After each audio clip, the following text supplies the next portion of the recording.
Wild fans, this is your season. You can experience the energy, the goals, the unforgettable moments at Grand Casino Arena. Get your tickets now at wild.com/tickets to cheer on the Wild this season once they get back.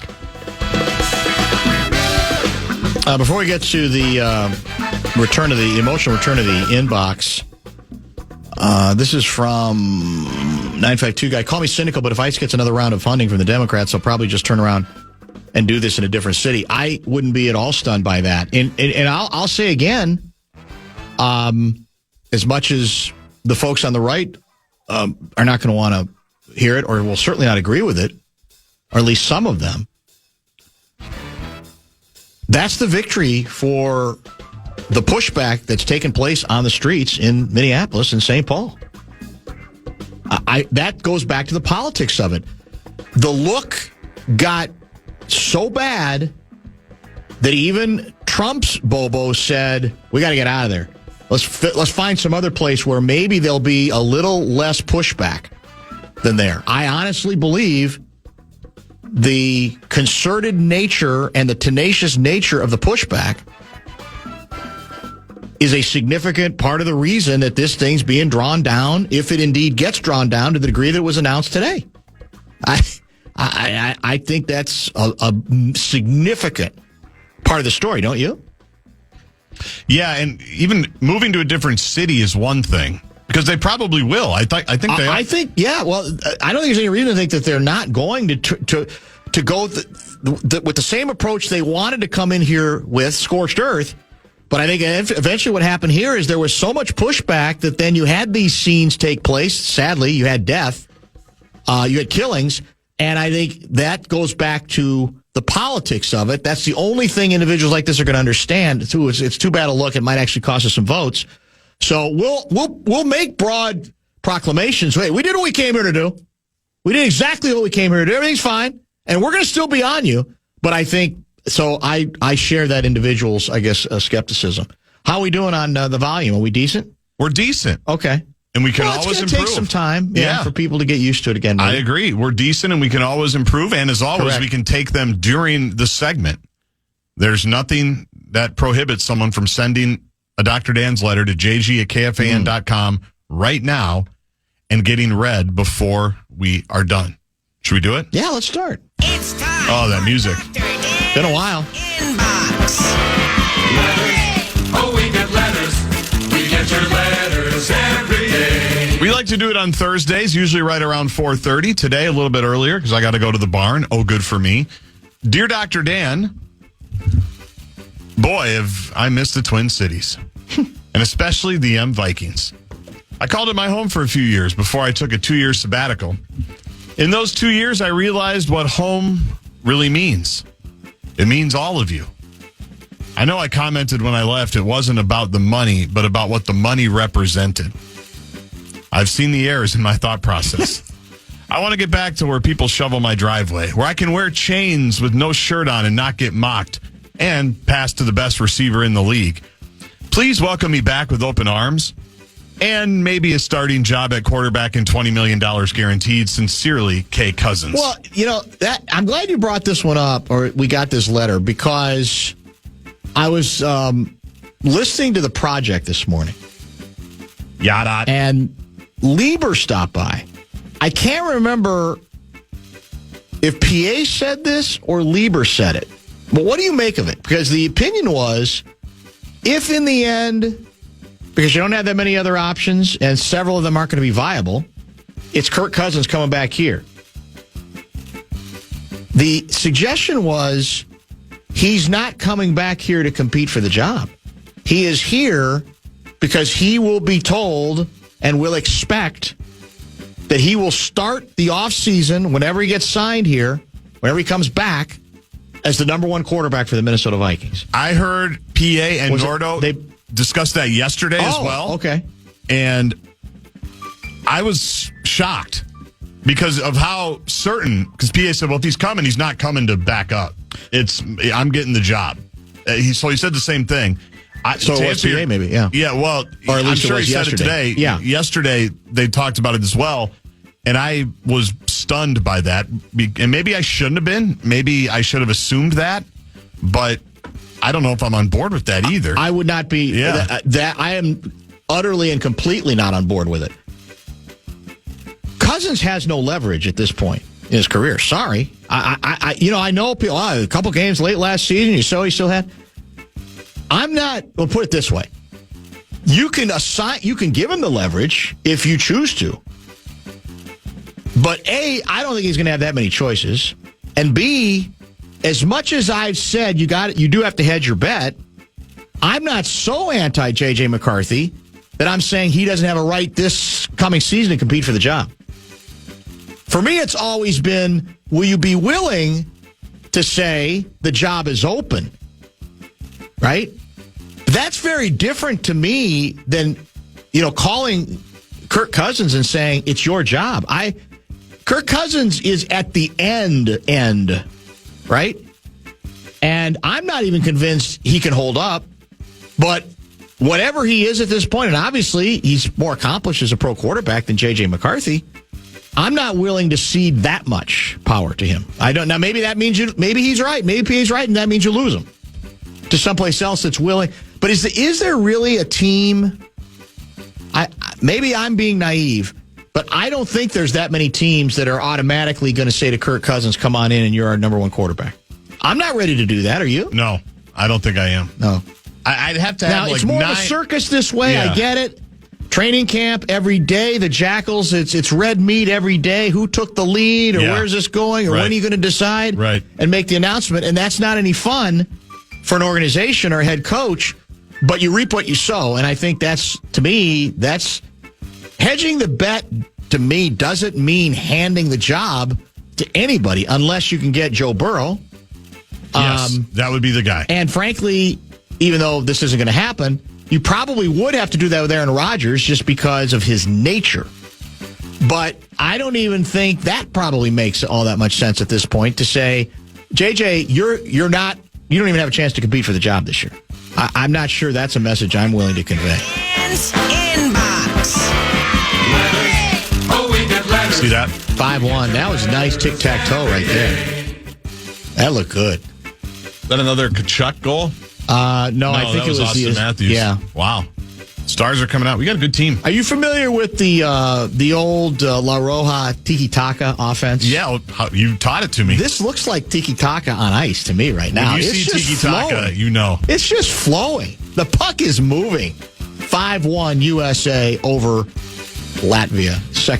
This is actually the third period now. Dear Dr. Dan, I recently had to throw my GM under the bus in a toss that was better than any I made during my own short playing career.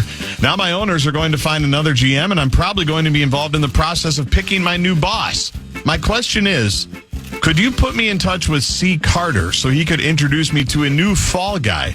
Because I think I will need another one if I go yet another season without a playoff win. Wow. This from Kay O'Connell. Whoa. Dr. Dan is eager for Kay O'Connell's first public pronouncements. They'll probably be at the combine. My guess is it'll be a lot of word salad.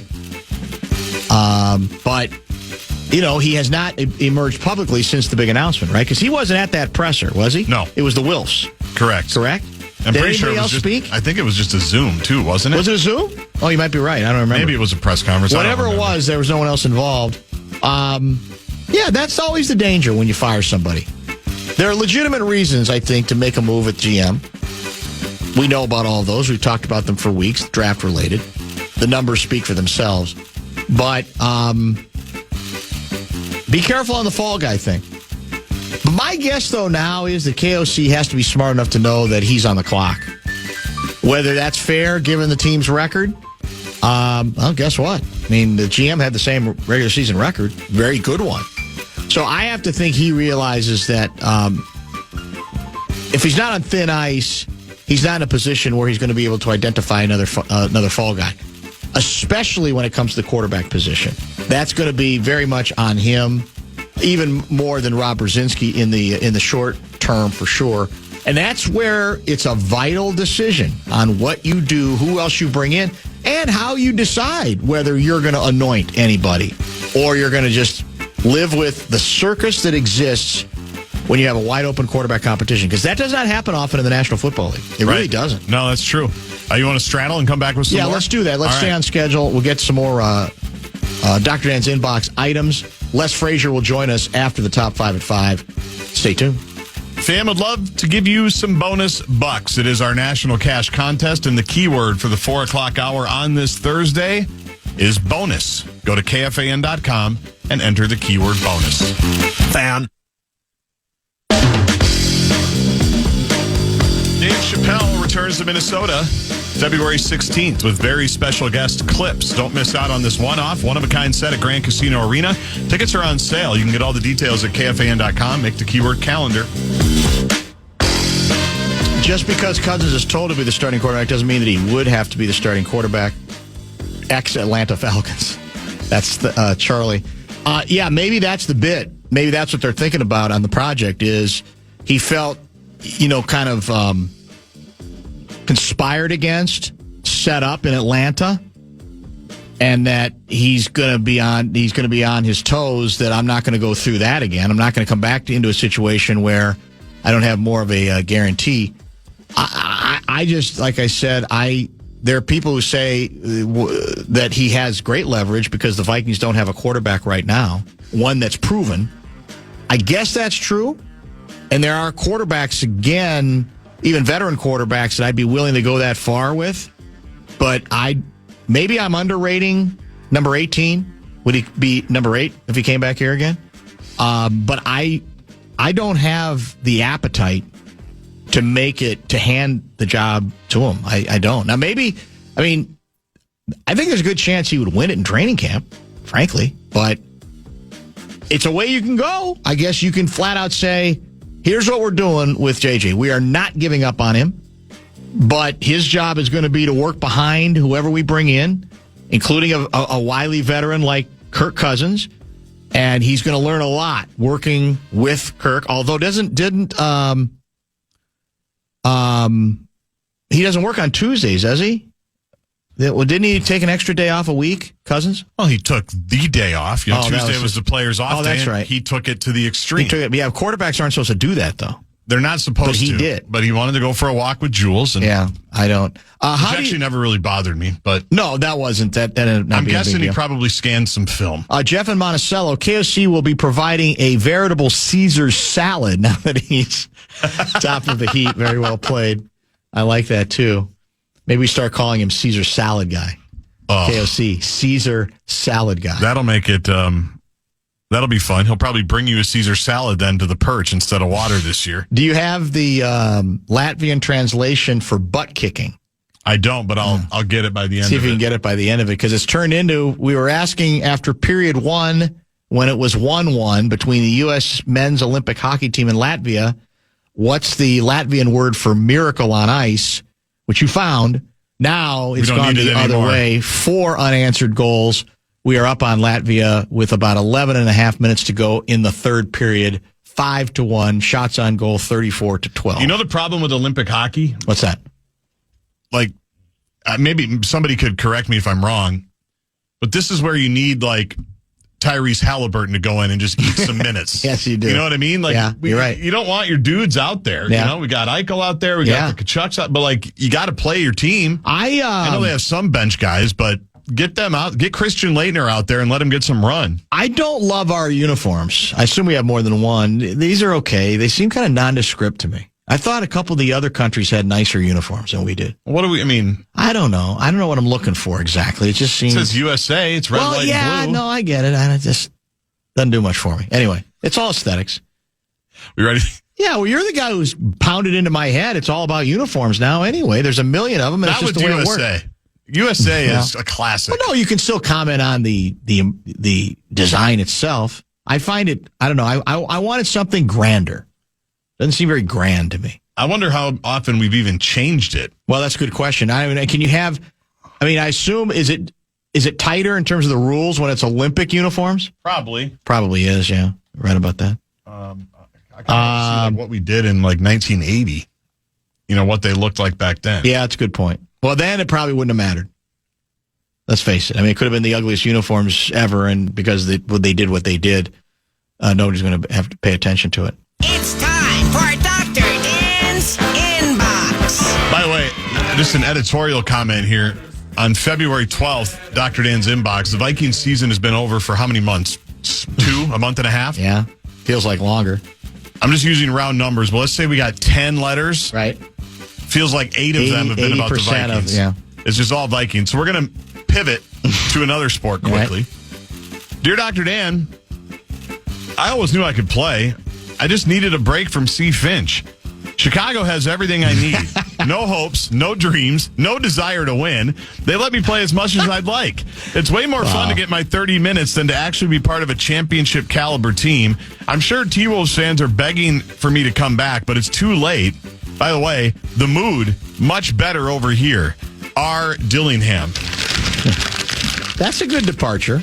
I'm trying hurriedly. Here's the quote. Did you see or read the quote from his new coach, B. Donovan, already? I did not. He's the one guy that off the dribble can really go by people and get into the teeth of the D. But the decision-making, the shots he's taking are not sustainable. He has to attack, but he's got to make better decisions.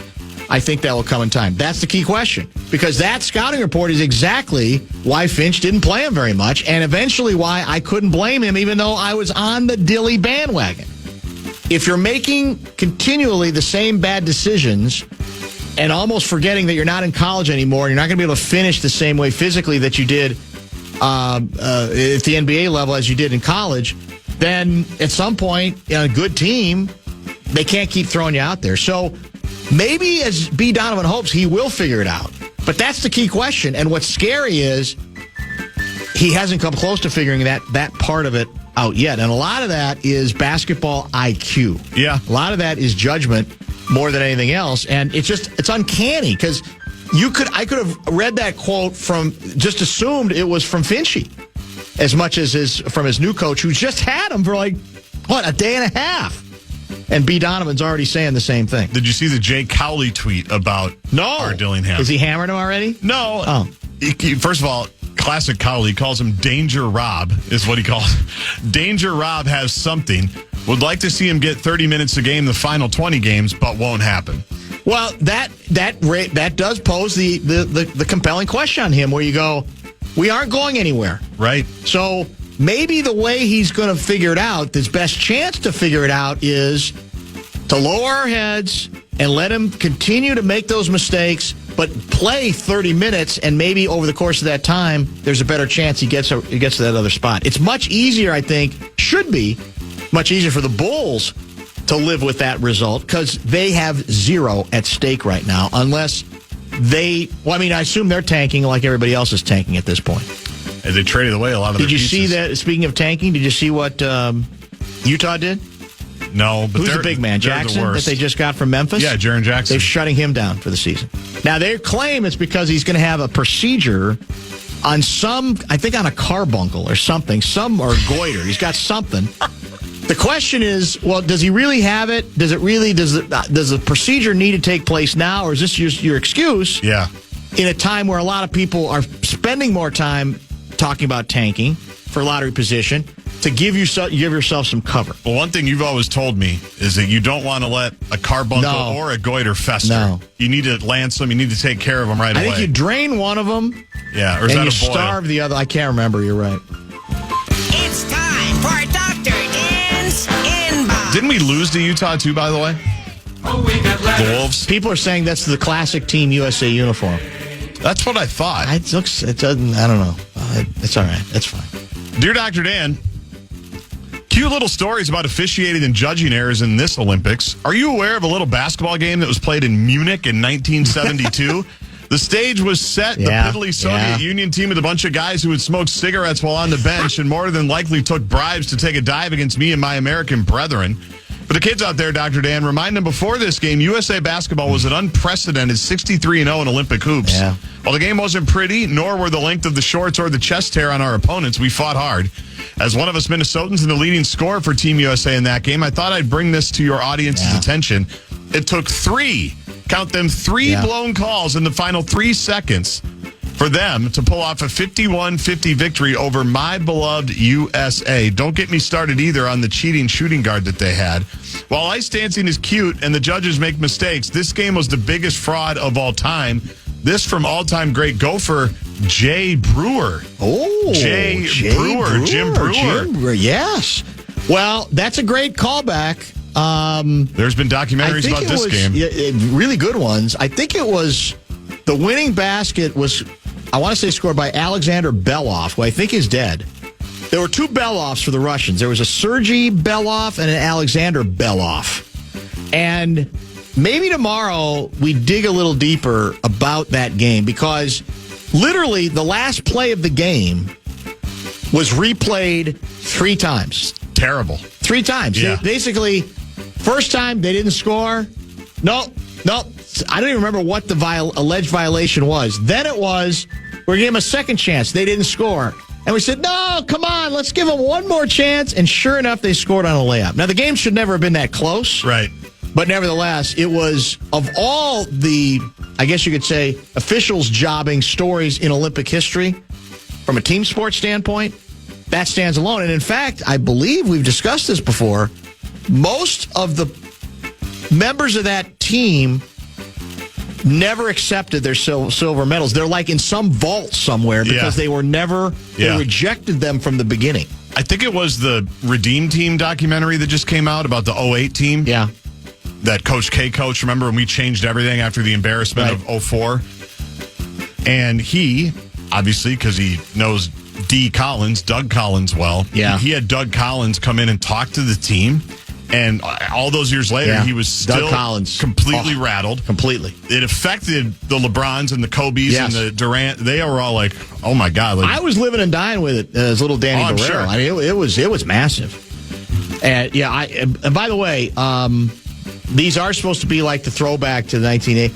There's only one 1980. Let's stop trying to read. This has got nothing to do with miracles or 1980 or any of that. That was then. Don't try to cheapen it and pretend that you're going to wake up the echoes of that, because those echoes don't exist. So let's just don't even try to approximate that with the uniforms. Just go ahead. You want just a couple walk-offs here before we pause? Dear Dr. Dan, M. Russo told me you were thinking of texting me. Since TUSA has made this a laugher, I'm more than happy to hear from you. That from B. Garin.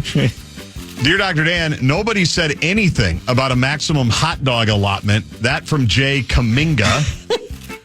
And then that's pretty good. I'm going to do your trick from an hour ago, and I'm going to read one, and then you can react. I'm on my own. But you're leaving now too, aren't you? I'm leaving. Well, that's cheap. But go ahead. Because we actually got a lot of letters from this person. Okay. And I didn't want to read them because it's a sensitive situation. However, I think we found the way to go. Dear Dr. Dan, I was sent to Minneapolis to clean up the ice disaster. It turns out I found an even bigger disaster in Minnesota. The Twins. God. That from T. Holman. Unbelievable. Now I'll have to deal with the mess. Congratulations. I hope you're happy. Oh, I'll give you one more. All right. Dear Dr. Dan, can you read this email? Based on my recent batting average, I'm wondering if in addition to accidentally blocking my number on the text line, you also accidentally blocked my email on the inbox. It's the only explanation. That from the original El Mondello guy. I like that walk off. You should have just stuck with that one. Now I'm just waiting for these. It's a good Twins cheap shot. Yeah, it is. Yeah, but it will still not be received in that way. The other ones I got a lot worse. From Holman, from Putin. Yeah, I got a lot of letters today that I couldn't read. All right, let's do this. Let's wrap up the bottom of the hour, and lots more to come, including Blakemore in for Guardsy. Top 5 at 5 yet to come. We'll give you highlights and details on the U.S. men's hockey team victory. We got some U.S. Olympic controversies, though, where we are worried about whether we're getting the proper calls being made. And then we'll prepare to chat with our old buddy Leslie Frazier, who just is celebrating. In fact, they had the parade yesterday in Seattle. His 3rd Super Bowl win. 1 as a player and now 2 as a coach. All of that before we wrap things up. Stay tuned.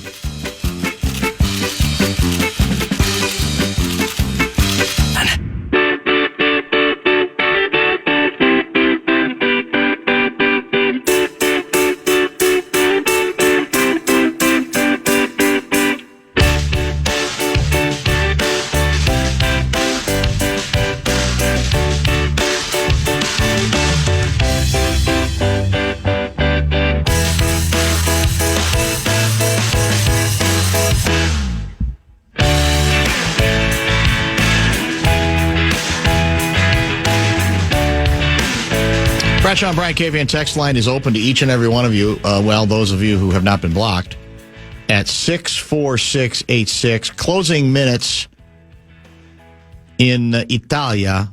U.S. men's Olympic hockey team now up 5-1 on Latvia after a controversial opening period that ended in a 1-1 draw.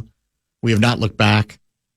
37-17, it looks like, on shots on goal. That's the differential. So it has been a dominant performance for the U.S. as it was supposed to be against Latvia. Brett Blakemore is now in for Guardsy. I think, is it not true in the new rules that basically you're all but guaranteed to get into the medal round even if you lose a game?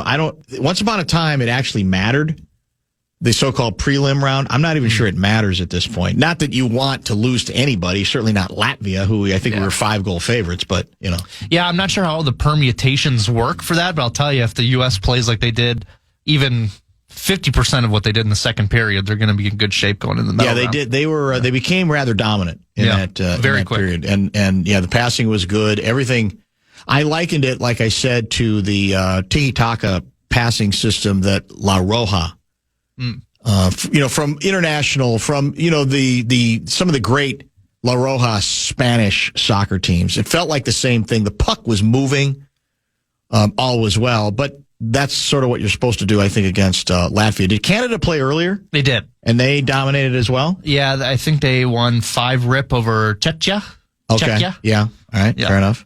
Yeah, so a good win for them as well. The disappointing part for us is we're trying to get Russo radio for either today or tomorrow, but because I don't think the times are going to work, because I think we're playing both times, and he's busy not just with men's stuff, hockey, men's hockey, but women's hockey, as Olympic hockey as well. So I did consider texting Guerin when it was 1-1 at the end of the first period, but then I thought better of it. I don't know if he'd, I wasn't sure at that point whether he'd have much of a sense of humor, as we say.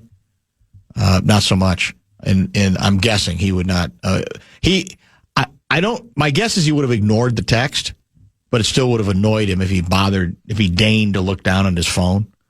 So I figured let's let discretion be the better form of valor there. Although at some point we do hope to get him in the discussion, and Russo on another day.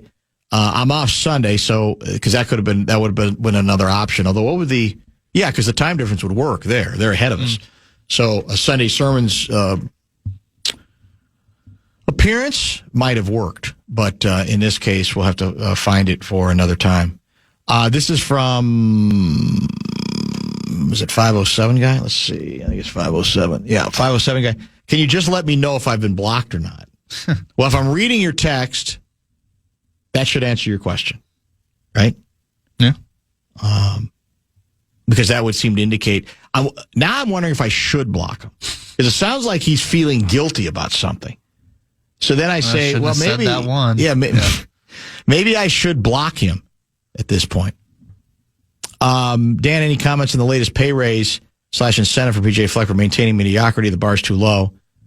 The $1 million should be for players. The close $1 million. Did he get another $1 million for players on the field? Did he get a new raise? Bad time for Guardsy to leave. Yeah, I don't know. Able to tell you. I don't know the answer to that question. I mean, most of these contracts, that's how they work anymore. It's in the books. U.S. wins 5-1 over the plucky Latvians, and this is what we call in the business Group C play. So we play. I don't remember who we play tomorrow. Do you know who we play tomorrow?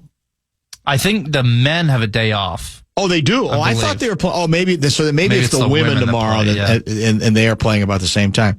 Maybe that's what they were talking about. That could very well be the men's next game. Let's see, is Denmark, and that is on Saturday. The plucky Danes, huh? Well, that's good. That's good to know. Did you see? Were you watching in the first period? I was. So were either of those calls questionable that took goals away from us? One was interference. I think the other was allegedly offside. Well, the offside you couldn't.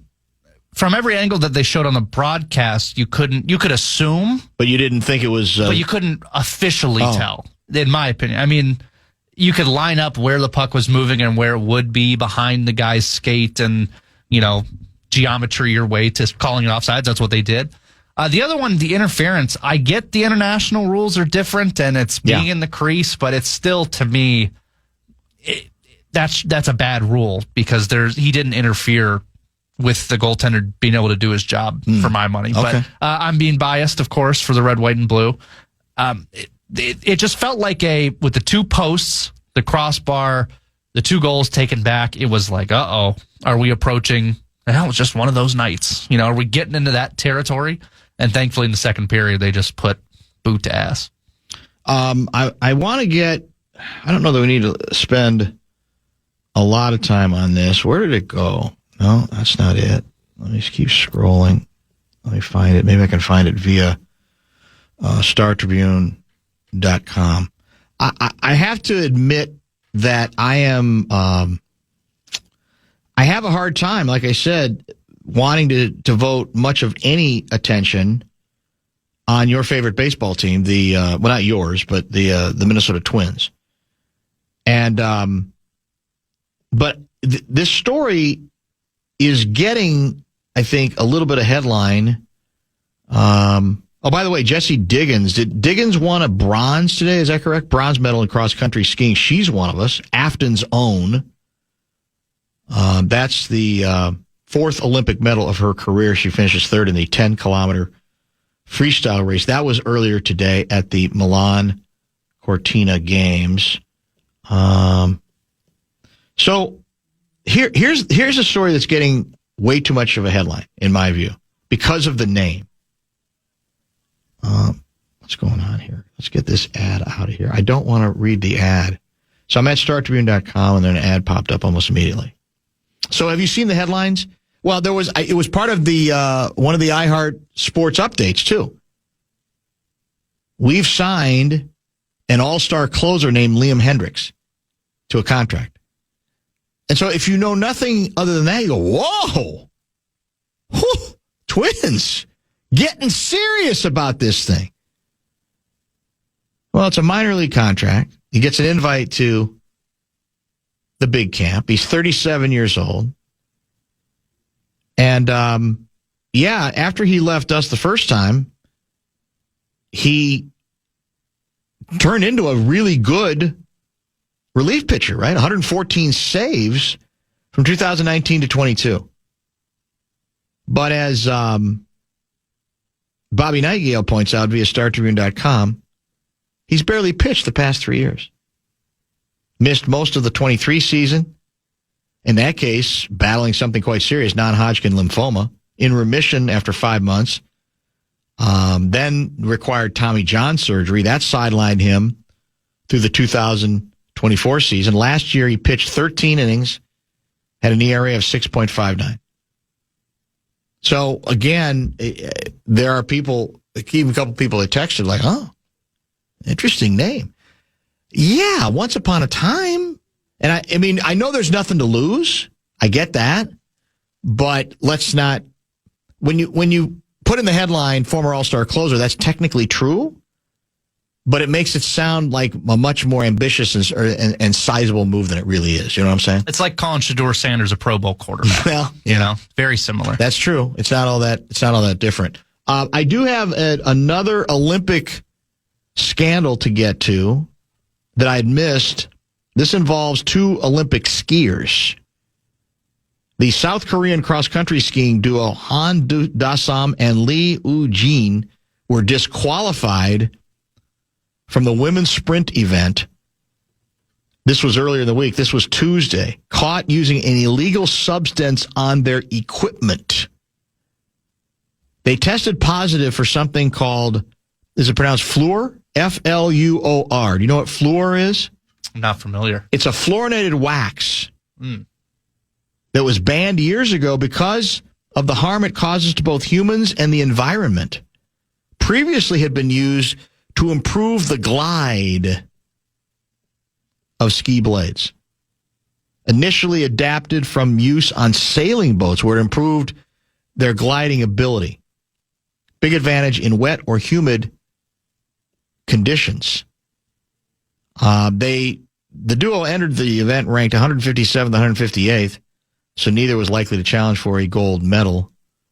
But This has been an Olympics already where, right, there's been a lot of, I want to say a lot of cheating that's going on. There's been some effort to kind of, skirt the rules. Some stories that seem to anticipate, as it pertains to ski jumpers, circumventing the rules. And now we've got, once again, apparently a product that's not supposed to be used at all that cost a couple skiers their opportunity to continue to compete. So if you have any other, I live for the Olympic scandals. I'm not going to lie to you. I like the competition. I enjoy the competition. I believe in the thrill of victory, and I believe in the agony of defeat. But quite frankly, I also like the, it's really true. I mean, the human nature being what it is, the envelope is always going to be pushed. I mean, the truth is, my guess is there's cheating going on involving substances that we don't even know what they can do to help the cause, right? Because the cheaters are usually ahead of the testers, correct? So eventually, then they get caught up, and then it's like, oh, here's another product that is illegal or gives an advantage or maybe a leg up on the competition, and we don't even tend to find out about it on the front end, I guess is what I'm trying to say. Bradshaw and Brian KFAN text line is open at 64686. I'm trying to get rebooted to get to a couple of other texts, but it's locked me out of the system, so now I'm waiting for yet another in an endless series of passwords as this thing goes. If you had to did I ask you this the other day? I don't think I did. I think I asked Louie. If you're handicapping the men's Olympic hockey field, not what you want to see happen, but what you think it's fair to expect to happen, give me your sequence of the top three, best chance to, start with the number three team and ascend to the team that you think is the team to beat. Well, obviously what I want to happen is the red, white, and blue. Right. It's because you're a patriot. Oh, that's correct. I think I want to buy some sadness insurance with this and say that, because to me, the three top teams, the Finns are good and not to be slept on, but they did just get upset the other night. But I think it's the Swedes, the Americans, and the Canadians, and you're on your own after that. I would probably put the Swedes in the bronze, sadness insurance, U.S. silver, Canada gold, just so that if we lose in dramatic fashion in the gold medal game, I can say at least I predicted it correctly. But I think it's those three teams in any order. I think you've got a pretty good shot at getting it correct. All right, so what's the key for us to get the gold? It's been a while for us in the Olympics, correct? Yeah, it's been on the men's side since 1980. Yeah, exactly. It's been since the miracle. The closest they've come was 2010 in the gold medal game, the golden goal that I will never be okay with watching. I think the key is to shut down the stars and to, Bill Guerin built the team to be able to shut down the McDavids and play roles. And we got to have, and by the way, his role players today, grain of salt, it's Latvia. It's not the most elite of competition. Brock Nelson scored 2 goals and he's a fourth liner on this team. So, you like to see that, but he brought in those guys instead of bringing in a Robertson or a Caulfield to play the roles and be solid defensively. So that's what you're going to have to, and get great goaltending from Hellebuck, which I think they can. Were you in the group? So when the U.S. team was put together, there was, I guess this is always true, but I felt like more than usual, there were bones of contention about the makeup of the team, that there's some players that should have been on it from a talent standpoint that weren't. And of course, the Guerin comeback is, I ain't interested in an all-star team in that sense. I'm interested in a team that I think that's almost like puzzle pieces that fit together, where the whole is greater than the sum of the parts.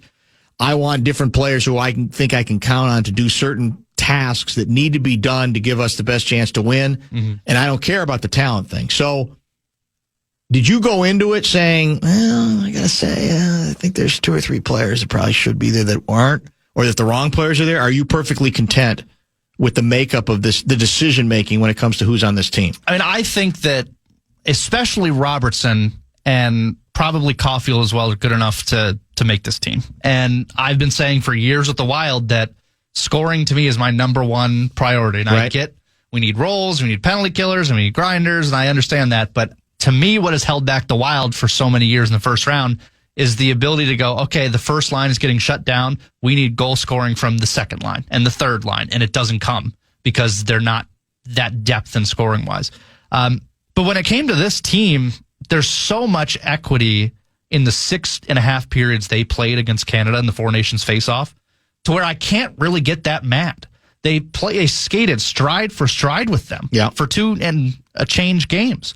So, yeah, you can be this guy is scoring so many goals, he's not on the team, or all Cole Caulfield does is score power play goals.